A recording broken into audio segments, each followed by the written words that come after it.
उत्तर प्रदेश के उप मुख्यमंत्री केशव प्रसाद मौर्य शुक्रवार को प्रयागराज पहुंचे, जहां बीजेपी कार्यकर्ताओं ने उनका जमकर स्वागत किया। इस दौरान उन्होंने मीडिया से भी बात की और कांग्रेस पर जमकर निशाना साधा और कई करोड़ रुपए के घोटाले का आरोप लगाया। कांग्रेस के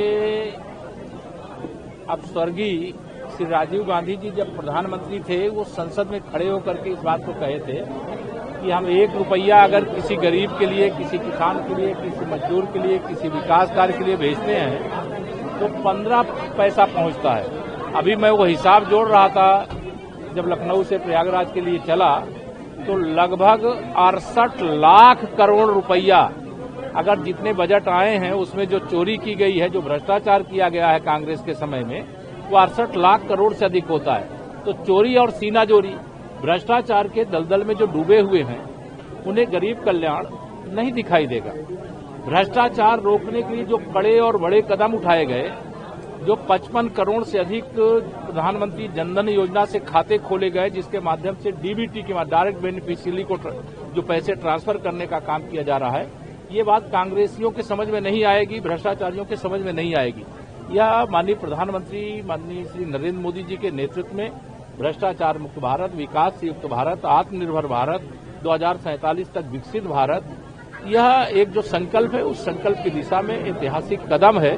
और उसमें भी जब ये कांग्रेस और इनकी कंपनी सवाल उठाती है तो मुझे हंसी आती है कि जो मतलब चोरों के सरदार रहे हों, जो भ्रष्टाचार के जन्मदाता रहे हों, जिन लोगों ने इस देश को अगर भ्रष्टाचार में न डुबोया होता तो आज हमसे बाद में जो आजाद हुए देश हैं वो विकसित देश हो गए और हम अभी विकासशील देश बने हुए हैं। तो आज जब विकसित भारत बनने की ओर अग्रसर है तो इनको भ्रष्टाचार युक्त भारत चाहिए, तो भ्रष्टाचार युक्त भारत तो भारत की जनता नहीं चाहिए। इस दौरान केशव प्रसाद मौर्य ने बिहार चुनाव को लेकर भी बड़ा दावा किया और बिहार में बीजेपी की जीत का दावा किया। साथ ही इंडिया गठबंधन के सहयोगी नेताओं पर भी निशाना साधा और हिंदी भाषी राज्यों की जनता का अपमान का आरोप लगाया। बिहार के चुनाव में श्री नीतीश कुमार जी के नेतृत्व में एक तरफा भारतीय जनता पार्टी गठबंधन, इंडिया गठबंधन विजय की ओर बढ़ रहा है। राष्ट्रीय जनता दल, कांग्रेस एंड कंपनी वहां चारों खाने चित हो चुकी है। चुनाव से पहले ही उनके जितने मुद्दे थे, उन मुद्दों की हवा निकल चुकी है। वहां की जनता जान चुकी है कि एक गरीब माँ बाप के बेटे की ताकत, बढ़ती हुई ताकत को देख करके उनको प्रधानमंत्री के पद से हटाने के लिए इन लोगों ने साजिश किया।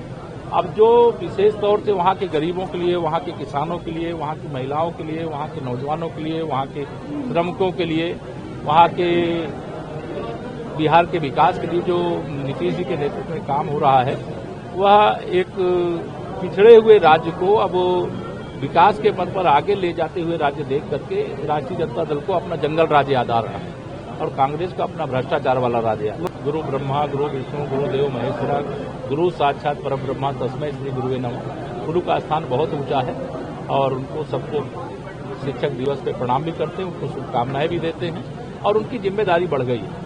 जिन बच्चों को वो पढ़ा करके बढ़ाने का काम करते हैं, शिक्षित करने का काम करते हैं, उन बच्चों को जो आज पढ़ाए जा रहे हैं उनको विकसित भारत मिलने वाला है। तो विकसित भारत और आत्मनिर्भर भारत बनाने की शिक्षा देने का ये जो सही समय है और वो गुरजन लोग हमारे कर रहे हैं और अच्छे से करें, सरकार पूरी तरह से उनके साथ ही उन्होंने पश्चिम बंगाल में आगामी सालों में होने वाले चुनाव को लेकर भी जीत का दावा किया और पिछले विधानसभा चुनाव में ममता बनर्जी पर धांधली का आरोप लगाया।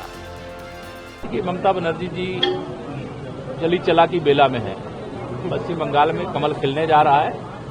टीएमसी की सरकार वहां जा रही है, 26 में चुनाव वहां होने वाले हैं, इसलिए बौखलाई हुई है, इसलिए इस प्रकार की बातें वो बोलेंगी।